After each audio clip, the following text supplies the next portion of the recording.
तो इस समय सिंगर केके को श्रद्धांजलि दी जा रही है। कोलकाता के रविंद्र भवन में ये श्रद्धांजलि दी जा रही है। आप सबको पता है कि बेहद कम उम्र 53 साल की उम्र में केके का निधन हो गया है। हृदय गति रुकने से उनका निधन हुआ है और कल वो एक कार्यक्रम में थे।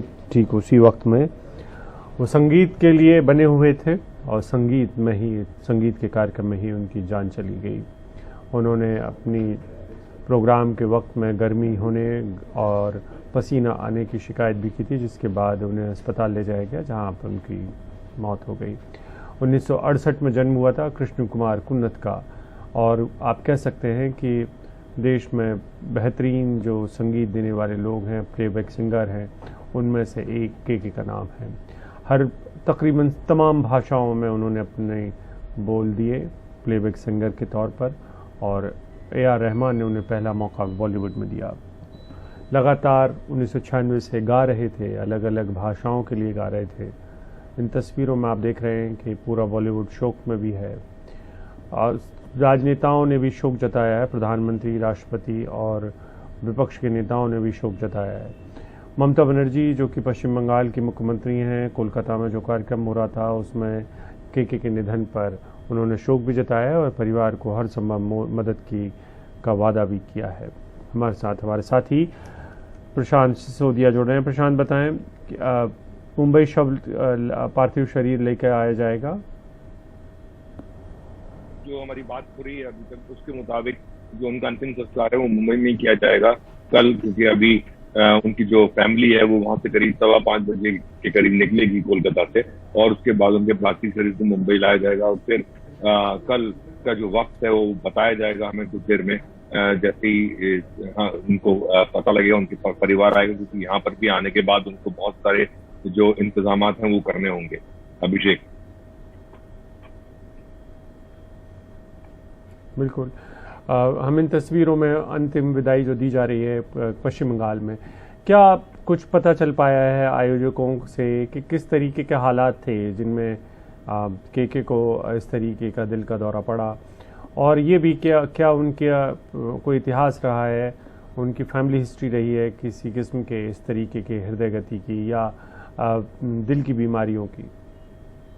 देखिए, केके के बारे में मैं जितना जानता हूँ, जितना मुझे मालूम है, उसके हिसाब से केके जो है वो बहुत ही फिट शख्स थे और कोई किसी तरह की कोई लत उनको नहीं थी।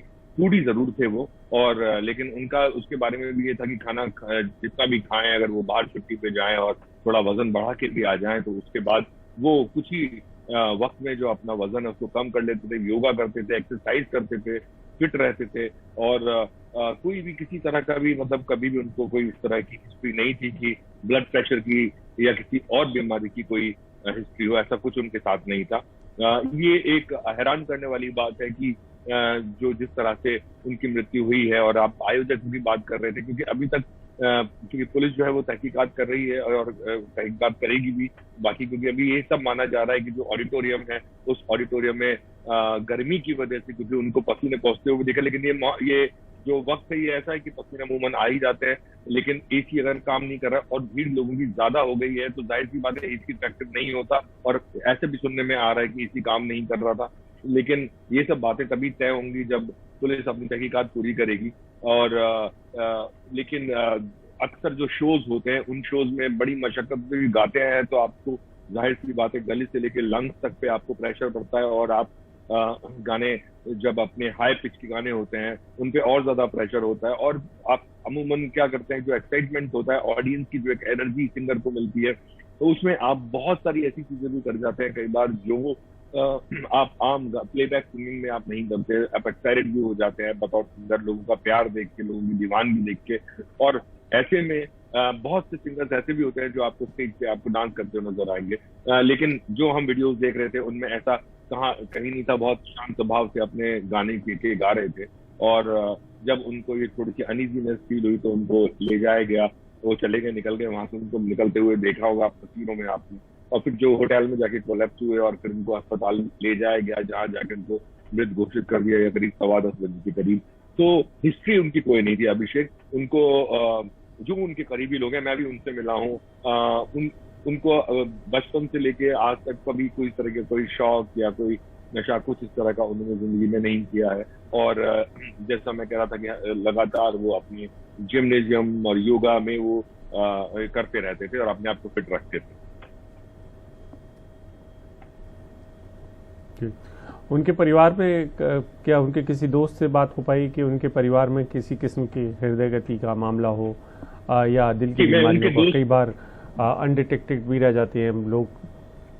जी, मैं उनके दोस्त जो है, करीबी दोस्त है, उन्हीं के जो उनसे मेरी बात हुई वही मैं आपको बता रहा हूँ। और उन्हीं के बाद मैंने ये बात आपको बोली है कि उनको इस तरह का सिर्फ एक खाने का शौक जरूर था, और वो कहीं पे भी जाते थे खाना टेस्ट करते थे, वहाँ जिस भी जगह पे वो जा रहे हैं, अलग अलग प्रांत में अगर वो जा रहे हैं, मगर वो यही था कि जब भी छुट्टी से वापस आते थे तो वो उस खाने को वजन एक्सरसाइज करके या बाकी योगा करके वो घटा लेते थे। और उनका जो परिवार है, परिवार में उनकी एक पत्नी है, एक बेटा, एक बेटी। बेटा और बेटी भी म्यूजिक में इंटरेस्टेड है। दोनों, जो बेटा है उनका भी अपना एक छोटा सा स्टूडियो है, बेटी का भी अपना एक स्टूडियो है, और दोनों के दोनों जो है म्यूजिक में उनका इंटरेस्ट है अपने पिता की तरह। तो मैं ये कहूँ, और जो उनकी पत्नी है बचपन से वो उनको जानते हैं, उनके साथ पढ़ी हैं, वो 6th क्लास से उनको जानते हैं, और फिर उन्हीं से उनकी शादी भी हुई बाद में। तो वो एक खुशहाल शख्स थे और बेहतरीन सिंगर थे और बेहतरीन मैं कहूँ तो शख्सियत भी थे, क्योंकि जितने भी इंडस्ट्री में आप लोगों से बात करेंगे, चाहे वो म्यूजिशियंस हो चाहे वो सिंगर्स हो, सबकी जो राय है के बारे में वो यही थी कि बहुत ही खुश दिल इंसान और बहुत ही अच्छे ह्यूमन बींग, अच्छे इंसान वो थे। उनके गाने, अगर आप, जैसे मैं बोलता हूँ कि अक्सर जो शख्सियत है, किसी भी शख्सियत की जो हुनर है, चाहे वो एक्टिंग है या म्यूजिक है, वो कहीं ना कहीं नजर आता है उसके पर्सनालिटी में। और के साथ भी ऐसा ही था। उनकी जो चेहरे की स्माइल है, चाहे वो गाना गा रहे हैं या उनके गाने हैं, जिस डेप्थ के साथ वो गाते थे। हम लोग कुछ गानों की बात यहाँ पे कर रहे थे, जैसे तड़प तड़प की हम बात कर रहे थे, या तू ही मेरी शब है, या फिर बजरंगी भाईजान का गाना आशियाना मेरा। तो ये सब गाने आप देखें कि कितने बड़े हिट गाने रहे हैं, और वक्त वक्त के जो लोग हैं उन्होंने उनको गाया है। और ये जो गाने वो एवरग्रीन सॉन्ग्स होते हैं ना, जिनको हम बोलते हैं कि आप उनको, जो कभी पुराने नहीं होते और आप उनको किसी भी मौके पे सुन सकते हैं। और एक जो मेरे ख्याल में खास बात के गानों की, वो ये थी कि एक मेलोडी उनके गानों में थी, और वो ऐसे गाने थे कि आप अकेले बैठ के भी सुन सकते हैं, और आप ट्रेवल करते हुए भी सुन सकते हैं, और आप रोमांस में हैं तभी भी आप सुन सकते हैं। तो के की आवाज और उनके गानों का यही जादू था। और उनका जो आदर्श थे, आपको शायद नहीं मालूम होगा कि उन्होंने कोई फॉर्मल ट्रेनिंग नहीं ली थी। के ने बिल्कुल किशोर कुमार की तरह कोई फॉर्मल ट्रेनिंग उनकी नहीं थी, और उनके आदर्श भी थे वो। और उसके बावजूद वो इतना बेहतरीन वो गाते थे। और मैं जब उनसे, मैंने सवाल किए थे, मैंने उनसे इंटरव्यू किया था, तो मैंने उनको ये पूछा कि उनको कब रियलाइज हुआ कि वो सिंगर है। तो करीब 2 साल की उम्र में उन्होंने उनको ये रियलाइज हुआ। उन्होंने मुझे बताया कि मुझे रियलाइज हुआ कि वो गा सकते हैं। 2 साल की उम्र में उन्होंने स्टेज पे गाना गाया, और वो गाना जो था, वहाँ लोग जितने थे, उन्होंने तालियों से पूरा हॉल गड़गड़ाहट हुई तालियों की, और गूंज उठा पूरा हॉल। और जो उनके टीचर थे, उन्होंने आगे शाबाशी दी उनको कि आप बहुत अच्छा गाना गाते हैं। तो तब मुझे ये बात रियलाइज हुई कि वो सिंगर बन सकते हैं। हालांकि उन्होंने बाद में कुछ नौकरी भी करने की कोशिश की, सेल्स एग्जीक्यूटिव की, जो उन्होंने कुछ वक्त के बाद छोड़ दी थी, और फिर उन्होंने अपने म्यूजिक सफर था वो तैयार किया, शुरू किया।